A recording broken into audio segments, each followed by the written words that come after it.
everyone, welcome back to Sunday Live Show. Thank you so much guys for tuning in. I'm here to update you of what's going to happen on Umkhokha from the 11th to the 15th of September 2023 on Monday.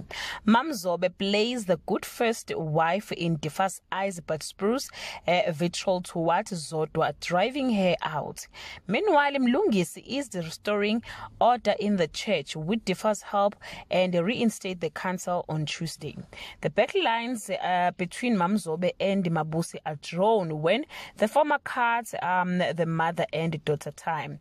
On Wednesday, Mamzobe gets mama or manna from heaven. Manzimande has a revelation. Sibusiso bribes Mazungu while Nobuntu want to bring back the good old days on Thursday. DIFA is unimpressed when Mamzobe calls Mlungisi out of the council meeting while he allocates money for the church project. Manzimande is devastated to learn that Mtembu was murdered. Sibusiso's effort to buy Mom's love pays off on Friday.